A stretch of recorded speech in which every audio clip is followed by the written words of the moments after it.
बदलापुरात home प्लॅटफॉर्ममुळे मोठ्या प्रमाणात गर्दी। प्लॅटफॉर्म 1 बंद असल्यानं प्रवाशांची होम प्लॅटफॉर्मवर गर्दी। लोकल फेऱ्या वाढवण्याची प्रवाशांची मागणी।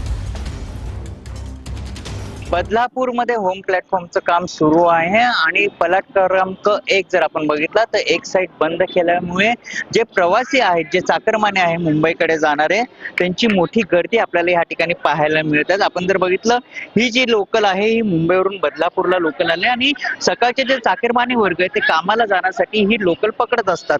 मात्र आपण या ठिकाणी जर गर्दी बघितली, मोठ्या प्रमाणात गर्दी पाहायला मिळतात। चेंगराचेंगरी देखील होत असल्याचे चित्र या ठिकाणी सध्या पाहायला मिळत आहेत। तर दुसरीकडे जर आपण बघितलं, ह्याच प्लॅटफॉर्मच्या बाजूला असणारी जो प्लॅटफॉर्म आहे त्याला जाळ्या लावण्यात आले, लोखंडी जाळ्यात, कारण एक बाजू बंद केल्यामुळे जे प्रवासी असतात ते चढण्या आणि उतरण्यासाठी एकच जागा असल्यामुळे ह्या ठिकाणी मोठी गर्दी होत आहेत। मात्र जे रेल्वे प्रशासनाकडून जे अधिकाऱ्यांनी जी माहिती दिली आहे की बदलापूरकडे येणारे ज्या लोकल आहेत त्यांचं देखील वेळापत्रक मध्ये बदल करण्यात आला आहे, अशी देखील माहिती त्यांनी दिलेली आहे। कॅमेरामन सिद्धेसह महिराज जाधव, TV9 मराठी, बदलापूर।